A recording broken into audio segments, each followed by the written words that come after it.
todos, yo también tuve a los 15 años un deslumbramiento de rumbo al matadero. Definitivamente era más hueso que carne y no me gustaban las legumbres. Ese año aprendí que puedes ver muchísimas cosas dentro de las personas que cuando están obligadas a portarse así, asado y cocinado. No es posible notar de golpe y porrazo. Y lo increíble es que todo se descubre a través de las palabras. Es como si la palabra adecuada en el momento preciso fuera pedrada en ojo tuerto. No me lo dijo ella exactamente así, pero me lo enseñó con el gesto de aquella noche. A ella la conocían como Débora, ojitos aceitunados y pelo de gringa gracias al agua oxigenada. Preciso. Por ejemplo, es un adjetivo que suena a mecanismo de relojería antigua. Lo del deslumbramiento comenzó en el instante de consultar a Guartadillas, en el diccionario de la biblioteca de mi colegio. El significado de etaira, onanismo y veneria un año atrás. Como se dice y por las dudas, que quede claro que después aprendí a decir por mi propia cuenta y riesgo, puta, paja y chancro, sin sonrojarme. Supongo que para cuando comencé a decir con frecuencia lo que dije que decía, ya mi inocencia se había extraviado entre las aulas del colegio, los antros de Guayaquil y las mujeres malas de la calle Salinas. Como ya se dieron cuenta, deslumbramiento y guartadillas son dos palabras que me gustan. Uno las pronuncia y se escuchan elegantes, igual que un baile de fin de año y un beso en la oscuridad cómplice del cine. Pero ya me fui por las ramas. No se me puede dejar de hablar que cojo y me lanzo a charlar sobre un millón de cosas insustanciales. Antes no era así. Debe ser que tenía menos palabras. A ustedes finalmente lo que les interesa es aquello que motivó mi deslumbramiento, ¿verdad? Bueno, vuelvo a mi historia. Entre los 14 y los 15, a pesar de las buenas notas escolares... Qué frase tan horrorosa. Pareciera que me estoy preparando para ser ministro de Educación o alguna de esas adulteces por el estilo. De todos modos, creo que compensé cuando dije insustanciales que suena a clase de filosofía. Sigo. Ustedes casi todos saben, también deben de saber que, como decía mi profe de élite, la ingenuidad es un adolescente que no se encuentra qué hacer con las manos cuando habla en público. Debo reconocer que hoy, a los 17, todavía sigo medio tarado para la vida como la mayoría de los jóvenes, pero menos. Y además me doy cuenta que soy, etcétera. Lo que de por sí ya es un signo de tener en la cabeza algo más que un canguil por cerebro. Tienen que perdonarme la palabra jóvenes. No quise utilizar chicos porque me suena a niñería. En cambio, después de haber dicho jóvenes, siento que me refiero a alguien más grande, pero me retumba insufriblemente como retiro espiritual. Únicamente, después de haberme informado más que un novio en curso prematrimonial, decidí jugar a la ignorancia perversa de un niño que le agarra la cola al gato para ver si se hace pipí. Perversa es una palabra inteligente. Con ella me imagino un cerebro lleno de sabiduría y maldad. Fue una tarde de sofoco, en el febrero húmedo y lluvioso de Guayaquil, con el ruido de un ventilador de fondo echado en la cabeza en el sofá sobre las piernas de mi madre, que estaba sentada apacible en la esquina del mueble sin saber que enseguida tendría un duelo crucial con la madurez. Con la mirada extraviada en el cielo raso y el cerebro hirviéndome las minifaldas de mis amigas de barrio, quise saber acerca de la llegada de los niños del mundo. Hice la pregunta con el tono exacto con el que se debe hablar con la inocencia de un niño, según había aprendido en los manuales de educación sexual y con la astucia que atravesaba otra palabrita, estulticia. ¿Cómo les quedó el ojo? Esta sí suena bien. Hay que decirla cuando uno cree que la estupidez está reconcentrada en algo o alguien. Sí, ya sé. Ustedes me dirán que ya estaba bastante grandecito para andar haciendo esas preguntas, cuya respuesta ya sabemos todos. Definitivamente, los niños vienen de París, hoy. Pero no se olviden que para los padres los hijos siempre seremos una especie de bebitos de los que empiezan a crecer cosas con el tiempo. A unos barba, a otros del culo, estulticias. Además, nunca habíamos hablado del asunto y yo quería que lo hablásemos. Me molesta el silencio. He oído por ahí que el silencio es cosa de sabios, pero yo no aprendo aún de ese tipo de sabiduría. Aquella noche, sin proponérselo, Débora me enseñó cómo vencer el silencio y desde entonces para mí las palabras son todo. Me pica la lengua y no puedo parar. Y claro, me pierdo, doy un buen ton, para no decir más, algo tan simple. Me agoto pero sigo. Y sarna con gusto no pica. Y bueno, otra vez de regreso a lo que estaba contando. Mi madre siempre ha sido sencilla como un libro de cocina, pero nunca tan simple como los libros de catecismo. Tiene unos hermosos ojos color cielo agrisado. Cuando mira con tristeza es como esas tardes en las que se viene un chaparrón. Cuando sonríe, en cambio, parece un día de playa. No hablo de París, de ningún repollo ni de todas esas combinaciones posibles por donde siempre terminan apareciendo Papá Noel o una cigüeña. Con recato y en voz baja, como ella lo suponía, se debía hablar en estas cosas. Mezcló en partes iguales botánica, teología, contabilidad, familiar, al exponer la cuestión de la semillita, la maldición de parir con dolor y aquello de que cada bebé trae el pan bajo el brazo. No sé si a lo mejor yo esperaba algo más directo y brutal, pero con el desparpajo que tenemos los chicos me santigüé mezclando un cuarto de burla, otro de desilusión y 2 de temores. De pronto me sentí huérfano. Hasta puedo decir que, si yo hubiera conocido a Débora, hubiese preferido sus palabras roncas. Sin saberlo, en ese momento tomé una decisión triste. Me dije a mí mismo que mamá jamás oiría de mis labios aquellas cosas que estrujarían mi corazón inédito a medida que se me engrosaran los músculos, la voz y la malicia. Cuando aprendí a usar la palabra inédito me di cuenta que toda la vida iba a tener en mi espíritu algo sin editar, algo nuevo, algo desconocido para los demás. Me he propuesto una misión en la tierra, descubrir lo inédito que llevan las personas adentro. Lo peor de todo fue que no me quedó otra salida que entrar al taller casero en el que mi padre mataba su burocrático aburrimiento y la costumbre de los matrimonios que ya no conversan. No sé desde cuándo papá y mamá repiten los gestos y las cosas pasan sin que crucen palabra alguna. Él levanta una ceja y mamá le sirve una taza de café. Ella suspira y papá se acerca y le toma la mano por un rato. Después sigue leyendo el periódico. Nunca les he hablado de mi padre. Él es de Tago y Cactus. Cuando quiere ser cariñoso me despeina y me pega puñetazos suaves en el hombro. Y cuando está furioso putea ahí. Si es conmigo, me arrea un par de manotazos por donde caiga. Para ser exactos, me arreaba. Nunca más, desde que pasó lo que él cree que pasó, cuando me presenté ante él, lo hice dispuesto a lo que viniera. Una mañana de sábado apacible me paré bajo el dintel de la puerta del taller. Si me hubiera visto en un espejo, podría asegurarles ahora que la luz iluminó mi cuerpo, convirtiéndolo en mitad ángel aparecido y mitad bravucón de barro. Y si tuviera el poder para ver en el interior profundo de la gente, les confirmaría que a mi padre le corrió un humor ardiente por toda la columna vertebral, cuando me vio. Pero ni había espejo ni tengo visión de rayos X. Por eso, todo lo que les digo es cierto únicamente para mis ganas de charlar. Hasta hoy, solo una vez he permanecido más de 1 minuto en silencio. Fue con ella y me salvó la vida. Dicen que los adolescentes llevamos nuestro cuerpo en mucha dificultad y que, en ocasiones, lo dejamos andar con la equivocada convicción de ser libres. Cuando entré al taller que me estuvo vedado desde que era niño, ya no le encontré el misterioso atractivo que hasta 2 años atrás ejercía. De golpe y porrazo comprobé que, sin darme cuenta, para mí el mundo se había reducido de tamaño. Algo vedado es aquello que a toda costa queremos hacer y no nos dejan. Mi lista personal de vedados es inmensa, pero quiero que vean unos 4 por lo menos para que se hagan una idea.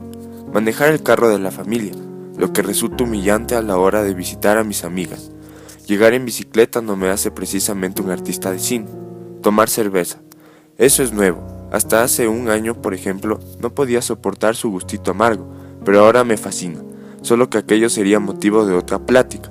Fumar en casa, anda repleto de caramelos de mentol, a tocarle las tetas a mi chica. Siempre que lo intento me quita las manos y mucha alaraca pero con convicción. Repetí la pregunta que días atrás hice a mamá. En el segundo, cuando se la formulé a mi padre, traté de darme aires de ayudante de profesor de biología al momento de pronunciar la palabra procreación. Quise sonar inteligente para no evidenciar que mi pecho reventaría en cualquier rato. Las palabras técnicas le dan a quien las dice un aire de sabiduría que para qué les cuento. Coyuntura. Estupefaciente, megalómano. De todas formas, no es que me importaba la respuesta que ya sabía. Lo que me importaba era haber tenido el coraje de preguntarle aquello a papá y, sobre todo, me interesaba escuchar la respuesta que me daría. Coraje tardío. Si ustedes quieren, dados mis 15 años, pero cada cual se atreve a ciertas cosas en el momento que puede, y eso también me lo dijo ella. Yo ya sabía que por ningún suceso de este planeta mi padre apartaría el cigarrillo que semejaba una prolongación obscena de sus labios, pero creí percibir un ligero temblor en una de sus mejillas. Es increíble la cantidad de movimientos involuntarios que solemos hacer cuando nos ponemos nerviosos. Yo, por ejemplo, hago pucheros y pongo cara de desamparo, y ustedes, antes de seguir con mi historia, hay algo que tengo que confesarles. Para mí, obscena es una palabra verdaderamente obscena, como un sueño húmedo, o mejor, como una Playboy ojeada en grupo de A1. La respuesta de mi padre emergió áspera, altisonante y definitiva. Che Chiul, en vez de estar preguntando pendejadas, lo que tú necesitas es hacerte hombre. A esas alturas del partido no me sorprendió la rudeza con la que mi padre sentenció el futuro próximo de mi vida. La verdad es que los 15 años, nuestro pasado y nuestro futuro son como una veleta enloquecida y es muy difícil saber por dónde sopla el viento de la felicidad y por dónde el de la desgracia. Lo que me provoca el primer retortijón de los muchos de aquel sábado fue comprobar que con el humo obligándolo a enchinar los ojos y arrugar el rostro, mi padre quedaba exacto a esos duros de las películas de mafiosos. Recuerdo que ella me dijo cuando estuvimos juntos: no importa la alegría ni la desdicha, lo que importa es entregar siempre una parte de nuestra vida a las personas que amamos. Creo que desde entonces tengo clara otra de las misiones que he impuesto. Aunque suene melodramático, que es como decir un pan de dulce al que se le unta miel de abeja. Pienso que hay que ser transparentes, no como fantasmas, sino como el aire. Desde el segundo en que mi padre me soltó tremenda piedra, el estómago ya no me dio tregua y multiplicó sus embestidas a medida que se acercaba la noche. Como no estaría de aturdido, comencé a sudar más que estibador del puerto. En la garganta se me instaló un trozo de plátano atravesado en las orejas de una brasa encendida. En definitiva, un edificio a punto de ser demolido. Hubiera estado más optimista que yo en aquel momento. La verdad es que cualquiera puede sentirse saludable frente a un muchacho que cuando lo lanzaban de cabeza a la piscina no quería que suceda lo que tantas veces, en la soledad, masturbaba de sus tardes. Ha ansiado que pase. Ese muchacho, por supuesto, era yo. Y yo veía que lo que iba a pasar estaba más allá de las puras palabras, que de todo eso iba a salir empapado y con frío, o sea, maullando peor que gato escalando. Muy a pesar del calendario, aquel sábado mi padre y yo nos vestíamos de día domingo. Nos bañábamos en colonia un poco más y ya estábamos. Salimos juntos y yo temblando en secreto hacia adentro, sin dejar que él lo notara. Lo que bien visto es justamente la forma suprema del miedo, quien nos hicieron creer que los años juveniles son un tesoro divino, jamás hurgaron con prolijidad en el baúl de sus propias memorias. Ser hijo a los 15 años es el infierno. No se puede quejar con este asunto de las palabras, hurgar y prolijo.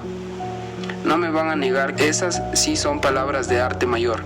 La primera, por ejemplo, es como hacer un hueco en la playa soñando con encontrar una calavera escondida. La segunda es el mismo hueco, pero hecho a la perfección, es decir, hueco, calavera y mensaje de pirata. Y otra vez me voy, y otra vez regreso. De aquella ocasión inaugura, no he olvidado uno solo de sus detalles. Hasta me di el trabajo de anotarlo de una de esas hojas que fungen de diario, pero que después permanecen dobladas y guacharras, refundidas en esos cajones que acumulan inconstancias, solo para que me crean. Quedaron grabadas en la mirada cómplice de mi padre, la ropa barata que ella usaba, el olor a jabón de lavar que tenía el cuarto, el tétrico crujido de las gradas cansadas de tantas idas y venidas. Y esto se lo cuento solo a ustedes y como un secreto. Las enormes ganas de salir corriendo de aquella casa en dirección contraria, o por lo menos de encerrarme en un baño. Pero ella no me dejó, le dijo a mi padre que se fuera, que ella sabía cómo hacer su trabajo y que no quería interrupciones. Cuando nos quedamos solos, Débora me taladró el cuerpo con una mirada que parecía tener 1000 años de antigüedad. Ella me puso a temblar más que una visita de dentista. Se desnudó sin prisa, pero era como si no estuviera en el cuarto, sino en algún planeta lejano en el que yo no existía, ni la peor de sus pesadillas. De verdad, en ese momento tuve la sospecha de muerte que tienen las reses cuando las conducen al matadero y se dan cuenta de que ya no hay más pasto a su alrededor. Mi delgadez era un espantapájaros en el que se cagan las golondrinas, y mi estómago un concierto de retortijones.